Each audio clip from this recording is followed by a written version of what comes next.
जोहार गे इन कानुराम मांडी आपे Goten are मिदटांग नवा भिडियो तीन हेज कना ओना दो हुयुग कना बांकुड़ा जिला मेनदो बेंगल पोनत बांकुड़ा जिला रना दोबुनी आतुरे सरस्वती हांसदा nyutuman मिद आयो हर तिहिं प्राय 20 सेरमा मारांग खुना दुर्गा पूजाय कोराव अगुया आया कथा रे आंजम बांगमा उनी दुर्गा बोंगा दो कुकमुते ᱧᱟᱢ लेदेया कुकमुते मेताय कना पूजावኝ हुयुग तमा बांखान नाड़ा पिड़े लांग एमामा और जुदीम पूजावᱧा ताहले आम हो नापायम तहेना दिसम हर हम नापाय कोआ मेनतो ओझा जहां लेका ओना भिडियो बन नेला मेनखान ओना माड़ांग रे किछु बन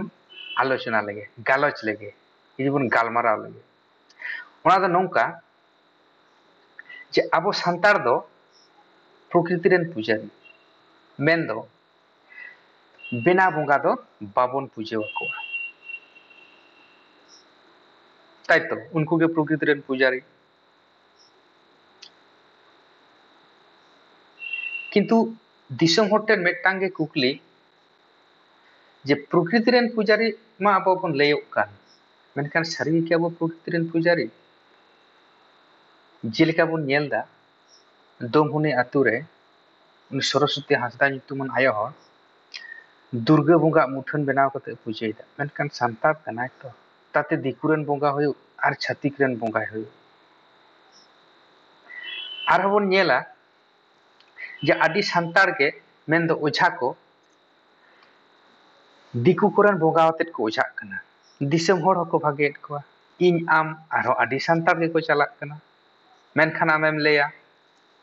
जे आधा पतियो जिनिस दो आलम लैया मेनखान सांतार समाज रे नो आधा पतियो कथा हाने 30 सेदाय खना हेज हुई आगुक कना एबं नापाय हको नापायक कना तले आम चिकते आधा पतियो बाम मनावता नोआ कथा दो होयतो जहां आतुरा रे मेनाक कोआ नुकु तो निश्चय आधा पतियो से डन भूत से ओझापति नुकु को तो भागे भाबते को मानावता से विश्वास मेनाक तकोआ जागे आयहो आयमा सांतार के बन नेल कोआ जे आकोआ घारंज बाखुल रे दिकु को जहां बोंगा को बोंगा को दो उनको बोंगा ओड़ा रे को थापन का कोते सिंह निदे को पूजा को कदा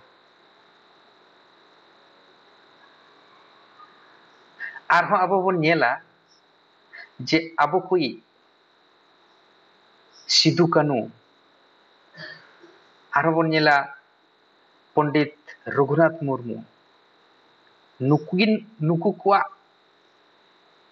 मुठन रहो से मुठन छवि रे मुठन दो होयतो बाबन बनावदा मेनखान छवि रे धूप थोड़ेते बन देबा सेबायत कोआ मेनखान बेना बोंगा आर छवि रेना मुठन रे जुदीम पूजा बासाया तले प्रकृति रेन पूजा दो बांग हतो हुई दाड़ेया ओना तो मेटांग मूर्ति गे मेटांग छवि माने मेटांग मूर्ति गे तो मूर्ति नेल कते पूजायदा जे उमुक से तुमुकिन पूजावाय कना आरबो नेला जाहेर रे हाथी सादम जाहेर रे हाथी सादम मेनखान नुकिन तो मेटांग मुठन गे हे तबे नुकिन दो मारांग बुरु आर जाहेर आयु रेन बाहन किंतु उनकिन बाहन रेगे धूप सिंदूराते बन पूजायदा सामान रे मेनखान आर मेटांग एटा समाज रे जुदीम कोयोगा नेल ᱧᱟᱢᱟᱢ मेनदो दिकु हिंदू को समाज रे जे धूमधाम आते गणेश पूजा रे हाथी बाहन कते को माना बतावदा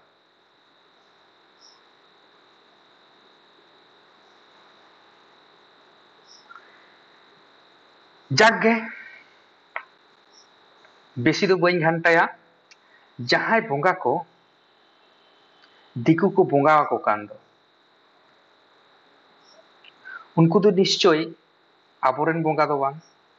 किंबा निया तो हुई दाड़ेया जहां बोंगा दिकु को बोंगा को काना उनको तो पालेन आबोरेन बोंगा गे दिकु को बोंगा को कानते आबो बन लेदा आबोरेन बोंगा दो बांग मगन आबो सांतार दो हानते नाते गोटा गेबन दोन बाड़ायेदा उदाहरण स्वरूप इन लैया जेमन तुड़ुक से मुसले को नुकु दो मस्जिद रे पूजे छाड़ा आर एटा चेत पूजे हो बानुक ताकोआ उनी बोंगा गे झतो बोंगा झतोई बोंगा ताको झतो रेन विद्या रेन धन रेन बुद्धि रेन जाबतीय रेन उनी मिद हर गे मस्जिद रे जहाय बोंगा को दोहो कदे दो अल्लाह जहाय को मेताय कान ओंका गे आरहो मेना कोआ सिख जैन बुद्ध ख्रिस्टान ने ख्रिस्टान कथा लई लेखान दो एकटु हुलुक ताबोना चेलेका ए दिसम रे नेल कोआ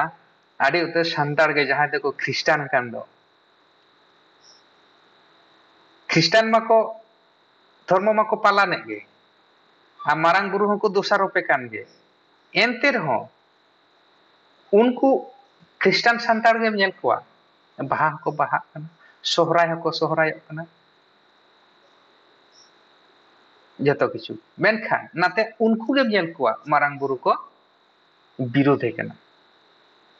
तार माने दो चेद लेका बांग जे हर उदुग लेका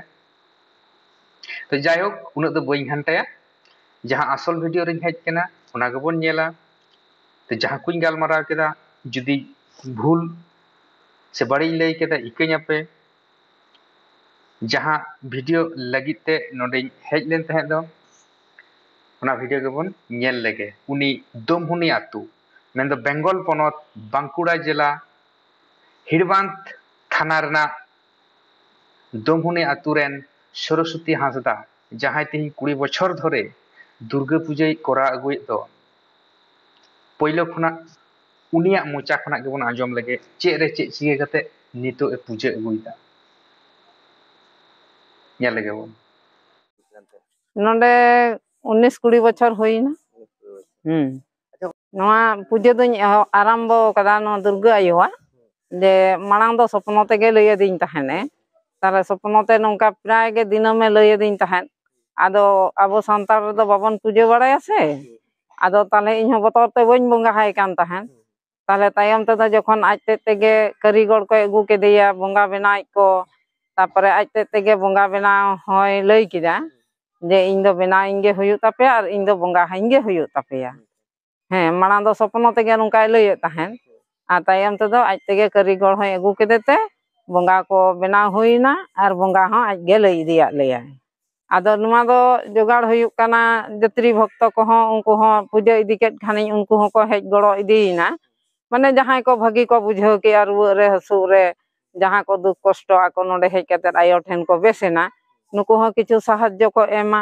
आर ओना ताला रे कमी को ताला तेले जोगाड़ जंतरया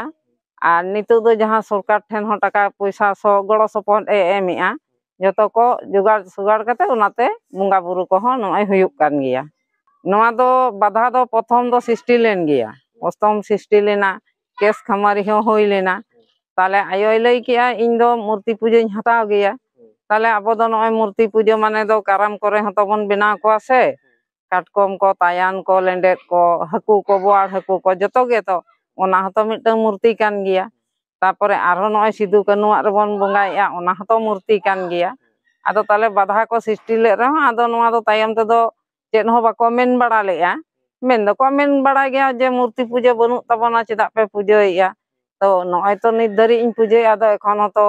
ओको हे चेद हो बाको मेन का आइरे बाइरे को मेन बड़ा ले आर प्रथम धाप दो होई लेना थाना धरी केस हो होई लेना हां इन दो आबो संतार तेगे पूजा दोኝ एम प्रतिदिन के पूजा हुआ আছে বছরে মিদ দিন কে बांग प्रतिदिन के पूजा दो हुयु तीन दिन खन पूजम छपड़ा जहां तो देवी पूजा को लेया तीन दिन खन छपड़ा नुआ को दो नुआ सपड़ा दो हुयु कना जखन गे भादर बोंगा बोलोना